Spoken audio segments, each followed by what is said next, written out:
2021년 12월 24일 금요일 천안광성교회 새벽기도회를 시작하겠습니다. 다같이 사도신경으로 우리의 신앙을 고백하겠습니다. 나는 전능하신 아버지 하나님 천지의 창조주를 믿습니다. 나는 그의 유일하신 아들 우리 주 예수 그리스도를 믿습니다. 그는 성령으로 잉태되어 동정녀 마리아에게서 나시고 본디오 빌라도에게 고난을 받아 십자가에 못 박혀 죽으시고 장사된 지 사흘 만에 죽은 자 가운데서 다시 살아나셨으며 하늘에 오르시어 전능하신 아버지 하나님 우편에 앉아 계시다가 거기로부터 살아있는 자와 죽은 자를 심판하러 오십니다. 나는 성령을 믿으며 거룩한 공교회와 성도의 교제와 죄를 용서받는 것과 몸의 부활과 영생을 믿습니다. 아멘. 찬송가 508장입니다.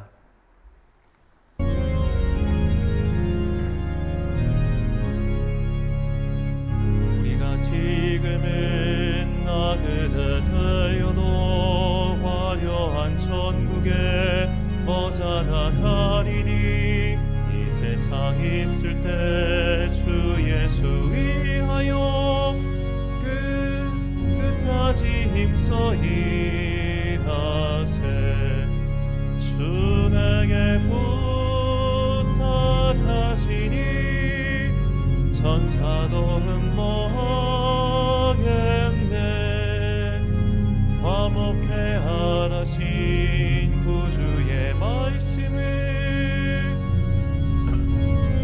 널리 전하세.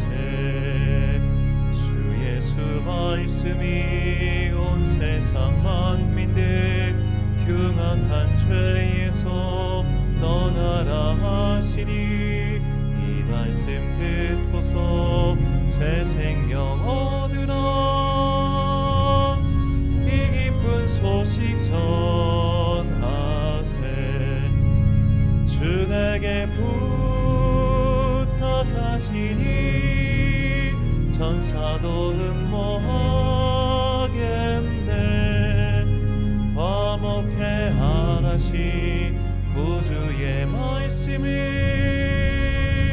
온 세상 널리 전하세. 영생의 복락과 천국에 갈 길을 만 백성 알도록 나가서 전하세. 주 예수 말씀이 이 복음 전하라. 우리에게 부탁하셨네. 주 내게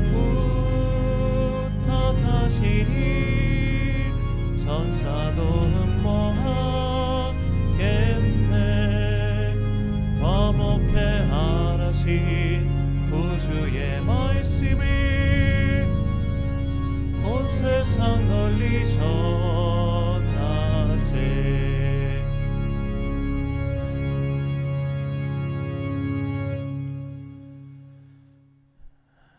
오늘 우리에게 주신 하나님의 말씀 로마서 13장 1절부터 14절까지입니다. 로마서 13장 1절부터 14절까지의 말씀 이제 봉독하겠습니다. 하나님의 말씀을 경청하십시오. 사람은 누구나 위에 있는 권세에 복종해야 합니다. 모든 권세는 하나님께로부터 온 것이며 이미 있는 권세들도 하나님께서 세워주신 것입니다. 그러므로 권세를 거역하는 사람은 하나님의 명령을 거역하는 것이요 거역하는 사람은 심판을 받게 될 것입니다. 치안관들은 좋은 일을 하는 사람에게는 두려울 것이 없고 나쁜 일을 하는 사람에게만 두려움이 됩니다. 권세를 행사하는 사람을 두려워하지 않으려거든 좋은 일을 하십시오. 그러면 그에게서 칭찬을 받을 것입니다. 권세를 행사하는 사람은 여러분 각 사람에게 유익을 주려고 일하는 하나님의 일꾼입니다. 그러나 그대가 나쁜 일을 저지를 때에는 두려워해야 합니다. 그는 공연히 칼을 차고 있는 것이 아닙니다. 그는 하나님의 일꾼으로서 나쁜 일을 하는 자에게 하나님의 진노를 집행하는 사람입니다. 그러므로 진노를 두려워해서만이 아니라 양심을 생각해서도 복종해야 합니다. 같은 이유로 여러분은 또한 조세를 바칩니다. 그들은 하나님의 일꾼들로서 바로 이 일을 하는데 힘쓰고 있습니다. 여러분은 모든 사람에게 의무를 다하십시오. 조세를 바쳐야 할 이에게는 조세를 바치고 관세를 바쳐야 할 이에게는 관세를 바치고 두려워할 이는 두려워하고 존경해야 할 이는 존경하십시오. 서로 사랑한 것 외에는 아무에게도 빚을 지지 마십시오. 남을 사랑하는 사람은 율법을 다 이루는 것입니다. 간음하지 말아라, 살인하지 말아라, 도둑질하지 말아라, 탐내지 말아라 하는 계명과 그 밖에 또 다른 계명이 있을지라도 모든 계명은 내 이웃을 내 몸과 같이 사랑하여라 하는 말씀에 요약되어 있습니다. 사랑은 이웃에게 해를 입히지 않습니다. 그러므로 사랑은 율법의 완성입니다. 여러분은 지금이 어느 때인지 압니다. 잠에서 깨어나야 할 때가 벌써 되었습니다. 지금은 우리의 구원이 우리가 처음 믿을 때보다 더 가까워졌습니다. 밤이 깊고 낮이 가까이 왔습니다. 그러므로 우리는 어둠의 행실을 벗어버리고 빛의 갑옷을 입읍시다. 낮에 행동하듯이 단정하게 행합시다. 호사한 연애와 술취함, 음행과 방탕, 싸움과 시기에 빠지지 맙시다. 주 예수 그리스도로 옷을 입으십시오. 정욕을 채우려고 육신의 일을 꾀하지 마십시오. 아멘. 주님의 오심을 기다리며란 제목으로 하나님의 말씀 선포하겠습니다. 중요한 일을 앞둔 사람은 그 일 외에 다른 것에 눈을 돌리거나 마음을 쓰지 않을 겁니다. 정말 중요한 일이 있으면 나머지는 사소한 것에 불과하기 때문에 굳이 연연하지도 않게 됩니다. 예를 들어 다음 주가 대학 입시 시험인데 그날 고등학교에서 치르는 단어 시험에 밤을 새워 공부하는 학생은 드물 겁니다. 그 성적이 내신에도 반영되는 것이 아니라면 더더욱 그러겠죠. 훨씬 중요한 시험이 있기 때문에 그 앞에 있는 작은 일에는 연연하지 않는 겁니다. 사도 바울은 성도가 지상에서 살아가는 동안 마땅히 행해야 할 행동에 대해서 말하고 있습니다. 그 행동들 중 많은 논란을 불러일으키는 구절이 오늘 본문 1절 말씀입니다. 각 사람은 위에 있는 권세들에게 복종하라. 권세는 하나님께로부터 나지 않음이 없나니 모든 권세는 다 하나님께서 정하신 바라. 아멘. 우리나라의 경우 이 말씀이 가장 격렬한 분쟁을 일으켰을 때가 박정희 군사정권 시절입니다. 그리스도인들은 독재 정권에 대하여 어떻게 행동해야 하는가? 그들과 맞설 것인가? 아니면 이 본문을 근거로 그냥 복종할 것인가? 이 문제를 가지고 교계 안에 많은 설왕설래가 있었습니다. 당대의 유명한 목사님들, 특히 수도권에 위치한 대형교회 목사님들 중 이 본문을 들어 설교하시면서 정권에 맞서 싸움질 벌이지 말고 그냥 순종하라고 하신 분들이 많습니다. 그런데 이 본문을 가지고 정권에 맞서지 말 것을 먼저 이야기한 이들이 있었습니다. 일제시대 때 활동했던 선교사들입니다. 사실 우리가 양화진에 묻힌 소위 친한파 선교사들의 이야기만 들어서 그렇지 실제로 일제에 협력하거나 그들을 선한 정권쯤으로 본 선교사들이 더 많았습니다. 선교사들은 조선 민족에게 위로부터 오는 권세에 복종하라. 이것이 성경의 말씀이다 라고 가르쳤습니다. 그리고 그것을 독재 정권 당시에도 고스란히 적용되어 나타난 것이죠. 그래서 로마서 13장 1절부터 7절까지 말씀은 이 그리스도인의 사회 참여 혹은 정치 참여에 대해 부정적 입장을 취하도록 만든 대표적인 구절입니다. 그렇다면 우리는 어째서 바울이 이런 말을 로마 교회 사람들에게 했는지 그 이유를 한번 생각해 봐야 합니다. 첫째로 바울이 살았던 시대를 봐야 합니다. 바울의 사역을 방해했던 자들은 로마 정부가 아니라 유대교 열성 분자들이었죠. 우리가 사도행전을 통해서도 봤지만 오히려 바울은 로마 시민권을 적극적으로 활용하여 선교의 도구로 삼았습니다. 바울 당시 로마 당국은 다른 종교에 대해서 상당히 관대했습니다. 로마 제국 치하에는 수많은 민족들이 있었기 때문에 그 이민족들의 신앙까지 건드릴 생각이 로마 사람들에게는 없었죠. 너희들은 너희들이 믿는 것을 믿어라. 다만 괜히 그것을 우리한테 갖고 와서 소란을 일으키지 말아라. 이것이 로마 사람들의 대체적인 태도였습니다. 그리고 바울이 살아있을 동안에는 이 그리스도교가 워낙 소수였고 그리스도인들과 유대인들이 충돌을 일으킬 뿐 그것이 사회적으로 큰 문제가 되지는 않았습니다. 로마 제국에 의한 핍박이 본격적으로 시작된 것은 바울이 죽은 지 1세기는 지나서부터입니다. 점점 늘어가는 그리스도인들의 숫자와 활동이 로마 제국의 위협이 된다고 판단하자 그때부터 로마는 그리스도인들을 붙잡아 가두거나 사형을 시켰죠. 그래서 바울은 바울 당시에는 굳이 당국과 불협화음을 낼 필요가 없다고 그는 생각한 겁니다.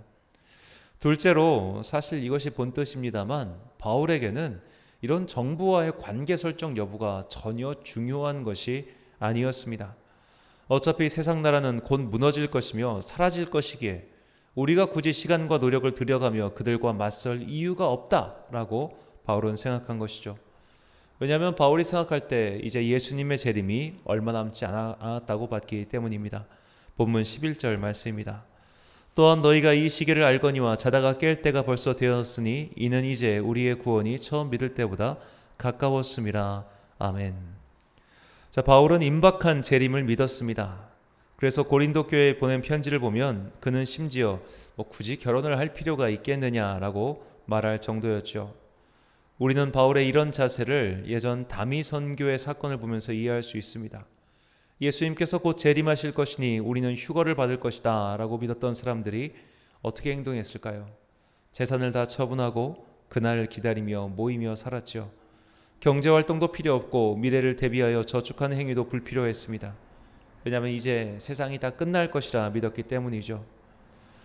자, 이 경제활동을 은퇴하면 돈을 쓰기가 겁이 납니다. 왜냐하면 내가 언제 죽을지 모르기 때문이죠. 언제 죽을지는 모르겠고 갖고 있는 돈을 까먹으면서 살아야 하다 보니 자연스럽게 돈을 사용하는 것이 겁이 나는 겁니다.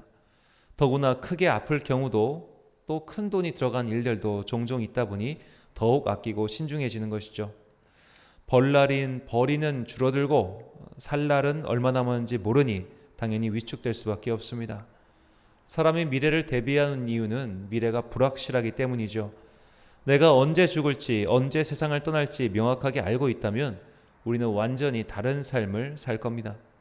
정확히 하루에 얼마를 쓰고 살지 결정할 것이며 중요하지 않은 것들에는 관심을 두지 않겠지요. 바울은 자신이 살아있는 동안 주님께서 다시 오실 것을 믿었습니다. 그렇기 때문에 굳이 당국과 마찰을 일으킬 이유가 없다고 생각하는 것이죠. 예를 들어 오늘날 교회가 올해 연말쯤 주님이 오실 테니까 우리는 그 오실 날 준비하자라고 계획을 세웠다면 굳이 재건축을 하려고 하겠습니까? 아니면은 건물을 수리하려고 하겠습니까? 그냥 오면은 가면 되잖아요. 그런 식으로 그 나머지 것들이 다 사소하게 보였던 겁니다. 오늘 우리가 주목해야 될 것은 이 성도와 국가 간의 관계 설정에 대한 문제가 아닙니다. 우리가 주목해야 할 것은 예수님의 다시 오심을 기다리는 성도의 자세입니다. 중요한 것을 앞에 둔 사람은 작은 일에 개의치 않습니다. 마찬가지로 주님의 다시 오심을 굳건히 믿고 그것을 기다리는 우리들은 나를 위해 쌓아두기만 하는 인생 혹은 내 주변 환경을 정치적인 힘을 이용해서 바꾸려고 하는 노력, 그런 것들을 굳이 하지 않을 겁니다. 사소한 것들이니까요. 더 중요한 것, 내가 믿음을 지키고 주님 오실 때까지 견디는 그것만을 바라보게 될 것입니다. 주님의 다시 오심을 굳건히 믿고 그것을 기다리는 우리들은 이렇게 나를 위해 쌓아두거나 나를 위해 풍족하게 하려는 그런 노력을 아마 일체 멈추고 우리는 이 땅을 사는 동안 믿음을 지키고 어려운 이들을 돕는 데 최선을 다하며 살게 될 것입니다. 왜냐하면 이 땅은 우리가 영원히 살 곳이 아니며 우리가 영원히 살 곳은 주님이 다스리시는 하나님 나라이기 때문이죠. 우리는 이 나라의 도래를 기다리고 있으며 또 그 나라에 들어갈 날을 소망하고 있습니다. 자, 우리에게는 이제 둘 중 하나의 운명이 놓여져 있지요. 내가 주님께로 가든지 아니면 주님께서 우리에게 오시든지입니다. 그리고 무엇보다 중요한 것은 그 날과 그때는 아무도 모른다는 겁니다. 이것을 잘못 이해한 사람들은 언제 주님께 갈지 모르니 그날이 올 때까지 내가 안전한 곳에 거하고 오히려 현세주의적으로 살아야겠다라고 생각합니다.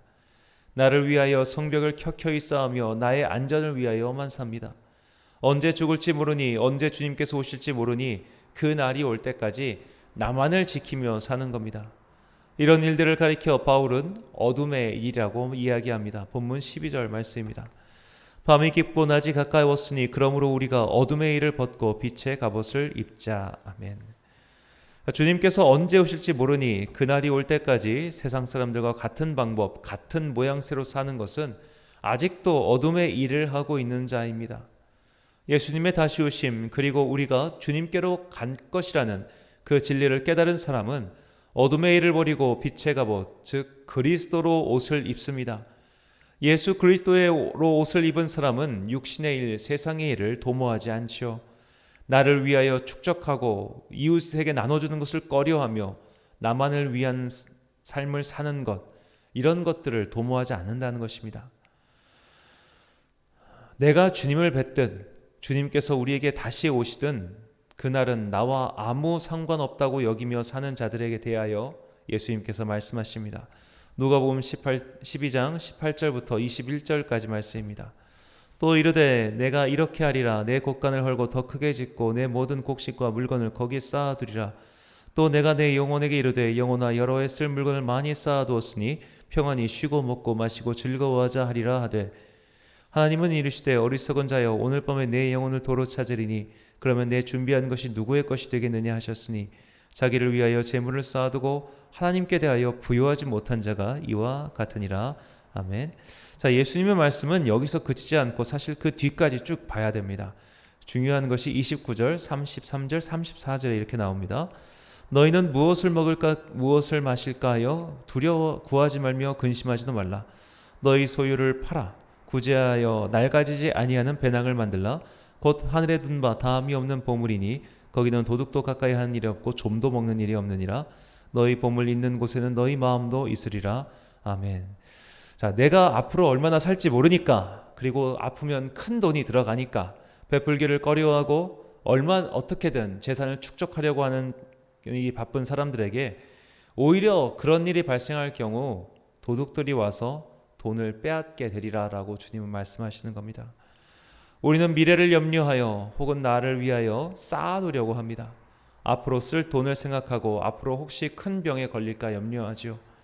우리가 이런 생각이 들면서 이웃을 위해서 선을 행하기 망설여질 때, 혹은 하나님께 내 자신을 온전히 내어드리기 망설여질 때 우리는 말라기 선지자의 말씀을 생각해야 합니다. 말라기 3장 10절과 11절 말씀. 만군의 여호와가 이르노라. 너희의 온전한 11조를 창고에 들여 나의 집에 양식이 있게 하고 그것으로 나를 시험하여 내가 하늘 문을 열고 너희에게 복을 쌓을 곳이 없도록 붙지 아니하나 보라. 만군의 여호와가 이르노라. 내가 너희를 위하여 황충을 금하여 너희 토지 소산을 멸하지 않게 하며 너희 밭에 포도나무의 과실로 기한 전에 떨어지지 않게 하리니. 아멘. 자, 우리가 재산을 아끼며 땅에다가 잔뜩 쌓아놨을 때 오히려 그것을 황충, 즉 메뚜기 떼가 와서 먹어 치운다는 말입니다. 자, 예를 들어 내가 나중에 진짜 병원 갈 수도 있으니까 병원 갈 돈을 1,000만 원 정도 모았다고 쳐요. 예상입니다. 여러분의 그런 일 없길 바랍니다. 자, 그런데 내가 이 1,000만 원을 충분히 남을 위해서 사용할 수 있다고 했을 때 내가 그것을 혹시 나에게 병이 생길까봐 그것 때문에 쌓아놓은 1,000만 원이 있다면 있다고 가정할 때, 제가 지금 왜 말이 더듬냐면 이게 되게 신중한 말이기 때문입니다. 이 1,000만 원이 있다고 할 때 그것을 오히려 하나님께 드리거나 남을 위해 사용하면 하나님이 병 안 걸리게 해주신다는 뜻입니다. 즉 내가 병에 걸릴까봐 두려워서 미래를 대비하는 마음으로 쌓아둔 그 돈을 오히려 남을 위해 사용할 때 하나님께서 여러분의 앞날을 지켜주시고 책임져 주신다는 것이 오늘 이 말라기 선지자의 말씀이죠.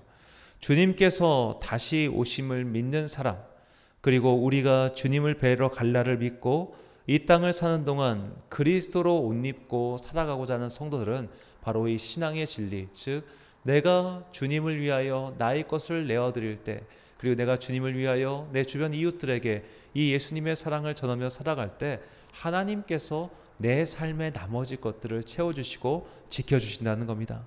사랑하는 천안광성교회 성도 여러분, 그리고 이 새벽을 함께 깨우고 계신 귀한 주님의 자녀 여러분, 오늘은 성탄의 기쁨을 하루 앞둔 날입니다. 이제 우리는 내일 이미 오신 주님을 찬양하고 앞으로 다시 오실 주님을 기다리는 기쁨의 성탄을 맞이하게 됩니다. 주님이 오신다는 것, 그리고 내가 주님을 뵈러 간다는 것, 이것에 대해서 진지하게 묵상하고 기도하십시오. 직설적으로 말씀드린다면 우리는 모두 죽습니다. 내가 언제 죽을지 모르니 나를 위하여 계속 창고를 쌓아두고 방비를 마련해 두는 것은 결국 메뚜기 떼를 두려워하는 행동에 지나지 않고, 그리고 내가 두려워하는 그것은 신비롭게도 임하는 경우가 참 많습니다. 그러나 어차피 주님을 배울 것이니 나를 위하여 쌓아두지 않고 내가 이 땅을 사는 동안 최선을 다해 주님의 말씀에 순종하기 위하여 이웃을 위해 곳간을 푸는 사람은 그것을 하늘에 쌓아두는 것이며, 하늘에 쌓아둔 재산은 지상의 메뚜기 떼가 달려들어 해할 수 없도록 주께서 지켜주십니다. 이 땅에 이미 오신 주님은 주님께서 다시 오실 때까지 우리를 내버려 두지 않으시고 그날이 올 때까지 우리를 지켜주시는 능력의 하나님이심을 믿고 의심과 불안을 버리고 주님의 말씀에 순종하는 성도가 되시길 주의 이름으로 축원합니다. 기도하겠습니다. 사랑과 은혜가 충만하신 아버지 하나님, 우리는 내가 언제 죽을지 몰라서 미래를 불안해하고 염려하며 여러 가지 보호장치를 마련해두며 살고 있습니다. 그러면서 하늘의 창고에 쌓아두자니 불안하고 지상에 나의 성을 쌓아두고 있습니다. 지상에 두터운 성벽을 쌓아두면 결국 메뚜기 떼와 도둑들의 습격으로 무너질 뿐임을 깨닫게 해주시니 감사합니다. 언젠가 사용할지 모르는 미래를 위한 돈을 저축하는 자가 아니라 그것을 이웃을 위하여 사용하며 주님께서 세상 끝날까지 우리와 함께 하시는 임마누엘이심을 믿는 그런 귀한 성도가 되게 하옵소서. 이제 성탄절을 하루 앞둔 오늘 이 믿음을 바라며 기도하는 주의 자녀들이 되길 소망합니다. 우리 교회가 지역사회를 위하여 마련한 성탄의 선물을 모두 나눠줄 수 있게 하시니 참 감사합니다. 이 교회의 문턱을 밟았던 모든 자들에게 은총을 내려주시고 받기보다는 나누고 베풀 수 있는 교회가 되게 하옵소서. 우리 교회가 아직도 어두운 세상에서 헤매는 자들을 위한 빛의 통로, 축복의 통로가 되길 간절히 소망합니다. 기쁨의 성탄을 기다리는 오늘 참 좋으신 우리 주님의 은총과 평강이 주님의 백성들에게 임하시길 간절히 소망하오며 예수님의 이름으로 기도드립니다. 아멘. 주기도문 하심으로 새벽기도회를 마치겠습니다. 하늘에 계신 우리 아버지, 아버지의 이름을 거룩하게 하시며 아버지의 나라가 오게 하시며 아버지의 뜻이 하늘에서와 같이 땅에서도 이루어지게 하소서. 오늘 우리에게 일용할 양식을 주시고 우리가 우리에게 잘못한 사람을 용서하여 준 것 같이 우리 죄를 용서하여 주시고 우리를 시험에 빠지지 않게 하시고 악에서 구하소서. 나라와 권능과 영광이 영원히 아버지의 것입니다. 아멘.